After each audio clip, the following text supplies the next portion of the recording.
प्रायद्वीपीय भारत की आबा तंत्र को हम दो भागों में विभाजित कर सकते हैं। सबसे पहले बंगाल की खाड़ी में गिरने वाली नदियाँ और नंबर दूसरे पे अरब सागर में गिरने वाली नदियों को। सबसे पहले हम देखते हैं बंगाल की खाड़ी में गिरने वाली नदियों को। इसके अंतर्गत हम सबसे पहले देखेंगे स्वर्णरेखा नदी। स्वर्णरेखा नदी की लंबाई कितनी है? 395 से 474 किलोमीटर। इसका उद्गम कहाँ से? रांची के दक्षिण पश्चिम पठार से और अंत में ये बालासोर के निकट बंगाल की खाड़ी में ये मिल जाती है।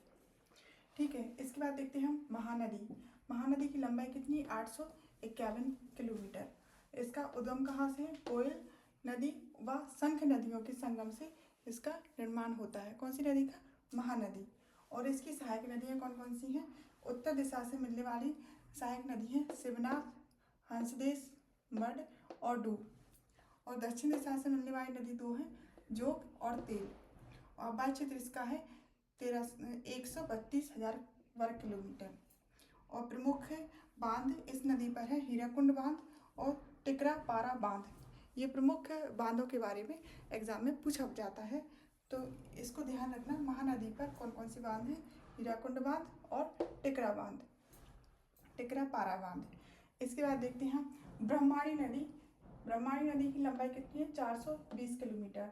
और इसका उद्गम कहाँ से है? रांची के पठार से। और इसकी विशेषता क्या है? ये कोयल व शंख नदियों से मिलकर बनी है। इसके बाद देखते हैं हम आगे नंबर 4 पर देखते हैं हम गोदावरी नदी। गोदावरी नदी की लंबाई कितनी है? 1465 किलोमीटर। और ये दक्षिण भारत की सबसे बड़ी नदियों में से एक है, अर्थात दक्षिण भारत की सबसे बड़ी नदी कौन सी है? गोदावरी। और इसका उद्गम स्थान कहाँ से? पश्चिमी घाट की नासिक की पहाड़ियों में त्र्यंबक स्थान से इसका उद्गम हुआ है, नासिक। ठीक है। और आबाद क्षेत्र है इसका 3,13,812 वर्ग किलोमीटर। इसका आबाद क्षेत्र काफी बड़ा आबाद क्षेत्र रखती है। और इसकी प्रमुख जो सहायक नदियाँ हैं वो हैं प्राणहिता, पूर्णा, पैनगंगा, बैनगंगा, इंद्रावती, मंजीरा। और इसे दक्षिण भारत की सबसे बड़ी नदी में से एक है। इसके बाद देखते हैं हम कृष्णा नदी। कृष्णा नदी की लंबाई कितनी है? 1400 किलोमीटर। इसका उद्गम है महाबलेश्वर। ठीक है। और अंत में ये बंगाल की खाड़ी में गिरती है। और इसकी सहायक नदियाँ हैं कोयना, यरला, बरना, पंचगंगा, दूधगंगा, घाटप्रभा, मालप्रभा, भीमा, मूसी, तुंगभद्रा। और तुंगभद्रा की सहायक नदी है हंगरी। और हंगरी की सहायक नदी है वेदावती, जो कि एक अपना बहुमूल्य स्थान रखती है। इसके बाद देखते हैं नंबर 6 पे है कावेरी नदी। कावेरी नदी की लंबाई है 800 किलोमीटर। और इसका उद्गम कहाँ है? ब्रह्मगिरी की पहाड़ियों से निकलती है। इसकी विशेषता क्या है? दक्षिण की गंगा इसको कहते हैं, किसी? कावेरी नदी को। और इसको rice bowl of South India भी कहा जाता है। क्यों कहा जाता है? क्योंकि इसका जो आबाद क्षेत्र है यहाँ पर चावल की कृषि अधिक मात्रा में होती है, यानी वर्ष में 3 बार यहाँ पर वर्ष में 3 बार चावल की यानी धान की फसल को उगाया जाता है। और इस नदी की विशेषता क्या है? ये वर्ष भर जल रहता है इस नदी में। और प्रमुख बांध इस नदी पर है कृष्णा सागर बांध। और ये श्रीरंगपट्टनम व शिव समुद्रम द्वीप से होकर ये नदी बहती है। आगे देखते हैं पेन्नार नदी। पेन्नार नदी की कुल लंबाई है 597 किलोमीटर। और इसका उद्गम कहाँ पर है?